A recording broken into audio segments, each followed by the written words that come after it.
দর্শক, পাঠক, স্বাগত আজকের কি খবরে। সকাল সন্ধ্যার নিয়মিত এই আয়োজনে আমরা কথা বলে থাকি আলোচনায় থাকা খবরগুলো নিয়ে।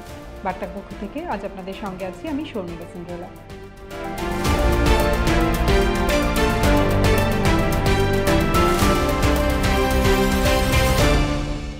বৃহস্পতিবার জাতীয় সংসদে 2024-25 অর্থ বছরের 7,97,000 কোটি টাকার বাজেট পেশ করেছেন অর্থমন্ত্রী আবুল হাসান মাহমুদ আলী।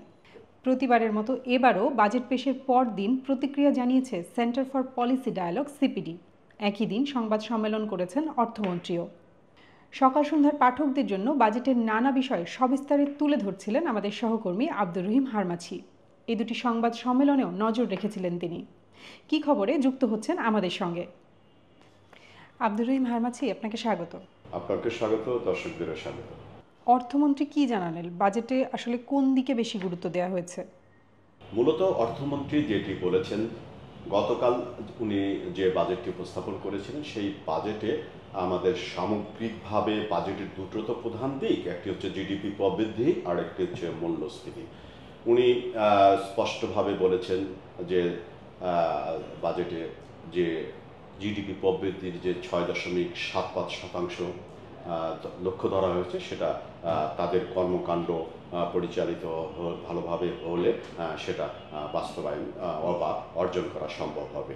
একই সঙ্গে উনি স্বীকার করে নিয়েছেন যে বর্তমান বিশ্ব প্রেক্ষাপটে বা অভ্যন্তরীণ সংকট সব কিছু মিলিয়ে আমাদের মূল্যস্ফীতি এখন অনেকটাই বেশি।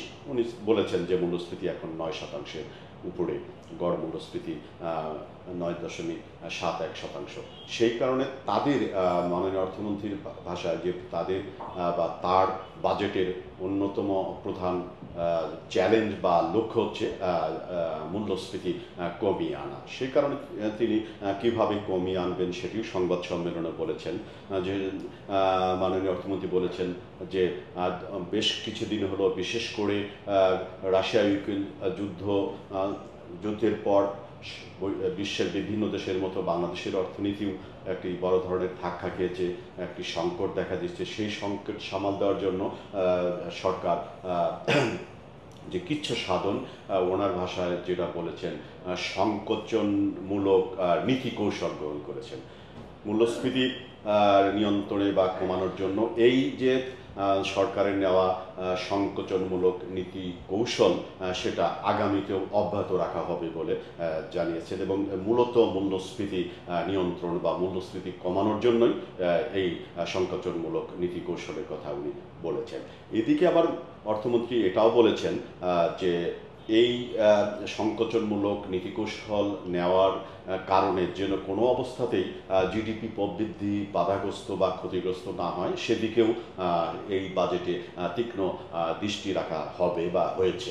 সেই ধারাবাহিকতায় মাননীয় অর্থমন্ত্রী বলেছেন যে বাজেটে তিনি যে জিডিপি প্রবৃদ্ধি 6.75% লক্ষ্য ধরেছেন সেটি অর্জন করা সম্ভব হবে। একই সঙ্গে মূল্যস্ফীতিও আপনার যে লক্ষ্য ধরেছেন 6.5% সেটিও নামিয়ে আনা সম্ভব হবে বলে উনি সংবাদ সম্মেলনে সাংবাদিকদের উদ্দেশ্যে বলেছেন।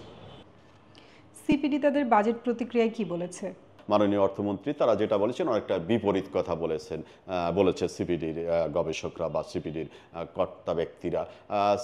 সিপিডি বলেছে যে এই একটা অস্বাভাবিক সময়ে সাধারণ বাজেট দিয়েছে অর্থমন্ত্রী। অর্থাৎ এই যে আমরা সংকটের কথা বললাম বা মাননীয় অর্থমন্ত্রীর সংকটের কথা স্বীকার করে নিয়েই জিডিপি প্রবৃদ্ধি একটু হলেও কমিয়ে ধরেছেন লক্ষ্যটা। যেমন গত বা বিদায়ী অর্থবছরের বাজেটে 7.5% জিডিপি প্রবৃদ্ধি ধরেছিলেন, এবার একটু কমিয়ে 6.75% ধরেছেন। এই যে একটা সিপিডির ভাষায় যে এই যে একটা অস্বাভাবিক সময় চলছে, কিন্তু এই অস্বাভাবিক সময় বা সংকট কাটিয়ে ওঠার জন্য একটু সতর্ক বাজেট বা একটু আরও ভালো বাজেট বা কিভাবে সংকট মোকাবেলা করা হবে তার একটি সঠিক দিক নির্দেশনা থাকা প্রয়োজন ছিল। সিপিডি বলছে যে না, নর্মালি যে গতানুগতিক যে বাজেট হয় সেরকমই বাজেটও এবার 2024-25 অর্থ বছরের বাজেট দেওয়া হয়েছে। তাদের ভাষায় যে অস্বাভাবিক সময়ে কিন্তু বাজেটটা দেওয়া হয়েছে সাধারণ বাজেট। আমরা দেখেছি যে 2024-25 অর্থ বছরে সামাজিক সুরক্ষা খাতে 1,36,000 কোটি টাকা খরচের পরিকল্পনা করছে সরকার। এটা মোট বাজেটের 17.06%। সিপিডি বলছে যে রাজনৈতিক কারণে সামাজিক সুরক্ষা খাতে এই বরাদ্দটা ফুলিয়ে ফাঁপিয়ে দেখানো হচ্ছে। তাদের এই বক্তব্যটা একটু ব্যাখ্যা করবেন? সামাজিক নিরাপত্তা বেষ্টনীর আওতায় সরকার দীর্ঘদিন ধরেই বিভিন্ন কর্মসূচি পালন করে আসছে।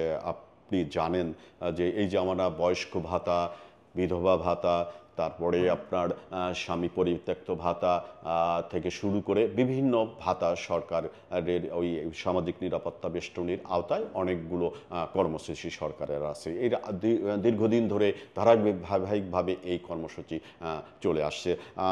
প্রতি বছরই এই কর্মসূচির আওতায় বরাদ্দ বাড়ছে। যেমন গত অর্থ বছর, অর্থাৎ যেটা এই আগামী 30 জুন শেষ হবে 2023-24 অর্থ বছর, সেই অর্থ বছরে সামাজিক নিরাপত্তা বেষ্টনীর আওতায় বরাদ্দ ছিল 1,25,000 কোটি টাকার মতো। সেটা 10,000 কোটি টাকার মতো বাড়িয়ে এই নতুন বাজেটে 1,35,560 কোটি টাকা সম্ভবত বরাদ্দ রাখা হয়েছে। এতে পরিষ্কার বোঝা যাচ্ছে যে হ্যাঁ, সামাজিক নিরাপত্তা খাতে সরকার একটু নজর দিয়েছে।